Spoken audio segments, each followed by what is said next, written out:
Hello, welcome back to another video. So in this video, I'm going to be reviewing the Lems Boulder Mid Boot. That's right, I've recently picked up a pair of these Lems Boulder Mid Boots. And you might be thinking, hang on a minute, this is a health and fitness channel, a running channel. Why is he doing a review on some shoes?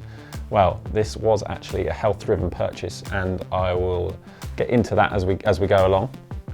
But yeah, I'm going to be starting, or going to be doing a bit of work that's going to require me to wear a smart pair of black shoes for long periods of time.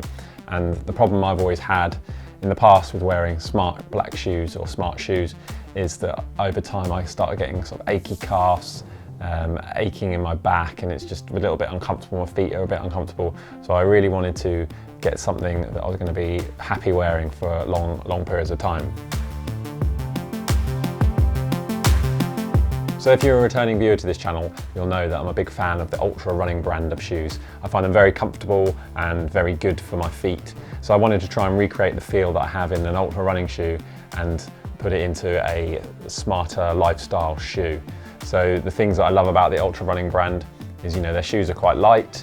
They have a zero drop, which, if you don't know what a zero drop is, basically means this outsole has the same height in the heel as it does in the forefoot and in the toe, so there's no drop. A lot of modern day shoes have a higher heel to the forefoot, so there's kind of this raised heel effect. So I wanted to avoid that. I wanted a zero drop shoe, and also Altra running shoes have a nice wide toe box.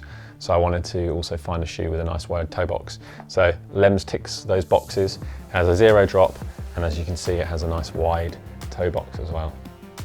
So why are these things so important to me, you may ask? Well, I'm a big believer in supporting shoe brands that make shoes with the shape of the foot in mind, and I feel there's quite a lot of disadvantages to wearing shoes that don't have the shape of the foot in mind. And to support that way of thinking, think about this. So there's 26 bones in each foot. There's 33 articulations, so that's where the bones meet. And of those articulations, they have around 6 degrees freedom of motion. There's over 20 muscles in each foot.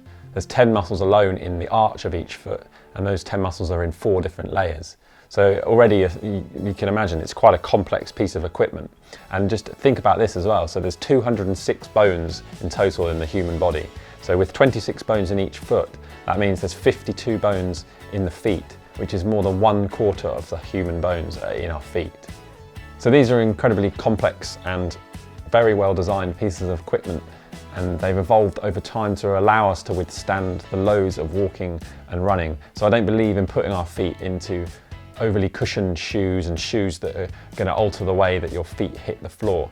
So I have more of a sort of minimalist viewpoint when it comes to shoes. I want my feet to do their thing, do their natural movement. And why aren't shoes like the Lems Boulder Mid Boot, which is a minimalist shoe, why is this not the norm?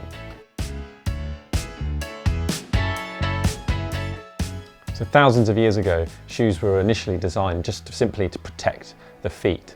But over time that has changed, and in modern times, shoes have become more of a fashion accessory, and they started to not be designed with the shape of the foot in mind, but instead our feet were expected to fit into the shoe.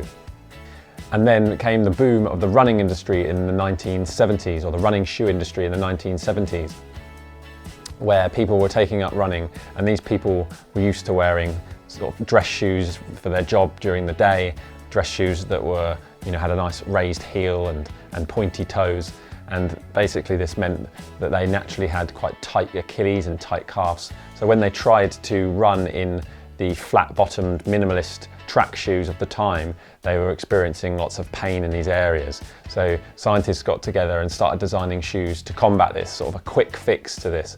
So they were designing shoes with lots of cushioning and a raised heel, so a big heel to toe drop. And unfortunately that became the norm, that became commonplace, and that's been going on for years and years really. And despite these designs of running shoes that increased padding and increased the heel to toe drop, injury rates didn't really decline over this time. And it wasn't until about 2009 and the release of the book Born to Run that people started to look a bit closer at the footwear we were wearing when we were running. and questioning whether it was really the right thing. And from that book, there was a movement towards barefoot running. If you want to watch a video where I go into it a little bit more, I did make a video about barefoot running where I tried running around barefoot for 7 days. So go and watch that if you fancy it. But since then, we've kind of moved back a little bit towards more padded and cushioned running shoes. And you know, these running brands, they're not just big running brands now, they're huge lifestyle brands as well. So people are wearing these types of shoes in their everyday life. So people are spending long periods of time in very padded shoes with big heel to toe drop, which I don't think is great. Simply because I think there's a huge benefit to wearing shoes that are designed with the shape of the foot in mind and have a nice zero drop. So shoes that don't have that, then they sort of encourage a poor foot strike, so you might be striking the floor with your heel as you walk, and it puts everything out of alignment, so your spine's out of alignment, your posture might not be quite right, and that's going to put strain on your lower back.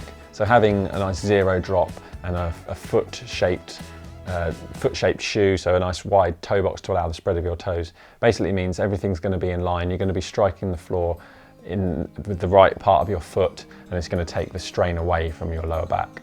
Anyway, they're the reasons that I decided to purchase these pair of Lems. I did quite a lot of research to try and find the right shoe, and yeah, I came across these Lems Boulder Mid Boot. So let's take a little bit of a closer look, shall we? So the first thing you'll notice when you pick them up is they are incredibly light. So each shoe is 225 grams or 8 ounces. So yeah, very light shoe, very comparable to quite a light running shoe. So this particular version, so yeah, it's the mid boot. So you can get a full boot version. So this is effectively a half boot. So this black version of the half boot is made from 100% vegan materials, and they like to use as many recycled materials as possible. So the upper is made of 1200 denier nylon and synthetic mesh, and the lining is 100% polyester. So there are different versions of the Boulder boot. So as I say, this is the half boot version. So there's a full boot version. There is also a waterproof version. This isn't a waterproof shoe, but there are waterproof versions of the Boulder boot. So as I've already sort of gone over, this shoe has got a nice zero drop. So the outsole here is, I believe it's 10 millimeters in the heel and 10 millimeters in the forefoot. And it's made from Lems air injection rubber, which feels nice and hardy, but it's also very, very flexible, as you can see, and nice and lightweight. So yeah, 10 millimeter outsole, but then there's an extra 3 millimeters in the shoe in the form of, well, let me see if I can get it out, this cork insole, which is actually quite very nice and comfortable and sort of molds to the shape of your foot as well. And something else I've already talked about, but I'll give you a little bit of a closer look, is this nice wide toe box on the Lems Boulder Mid Boot. It just allows that natural splay of the toes as you walk. I would say it does take a little bit of getting used to looking down and seeing that foot-shaped toe box on a smart shoe, but I think Lems do quite a good job of not making it look too abnormal. Yeah, it's just an adjustment for your brain to see that shape of shoe in a smart shoe. It's not used to that, unfortunately. Unfortunately, it's not the norm, but who knows, maybe in the future it will be. But it doesn't take long to get used to it, and your feet are going to benefit from it. So one thing I have found, maybe it's a tiny minor criticism, but I think it's just going to work itself out over time, is I do find these laces do come undone quite easily. As I say, it's quite a small thing, and I think once they sort of wear in a bit, then they won't do that. But I thought I'd mention it just so I could give you a balanced argument, give you one negative, but otherwise I really do enjoy these shoes. I really like these shoes. I'm really happy with my purchase. So the sizing wise, I did go for a size up. So on the website that I purchased these from, it does advise that you go at least a half size up and sometimes a full size up. So yeah, I went a full size up and yeah, they fit perfectly. I think this Lems Boulder Mid Boot is a really good shoe to start with if you're thinking about purchasing some minimalist shoes. Some minimalist shoe brands or barefoot shoe brands are quite an extreme change from the normal shoes you might be wearing, so it takes a lot of getting used to. Whereas these still have a decent bit of padding here, so a nice 10 millimeter outsole. You still get a good feel of the contact to the ground below, but it's still fairly comfortable on your soles. So I think this is a really good starter shoe if you're looking to purchase your first pair of minimalist shoes. I just want to read you something from the Lems website. It says, "To us, It's simple. Shoes should be designed using the bare minimum. They should fit the foot's anatomy while allowing your feet to move like you're wearing nothing at all. And this is perfect. This is exactly what I'm looking for. Exactly what I was looking for and exactly what I've got. And yeah, it's a brand that I can certainly support.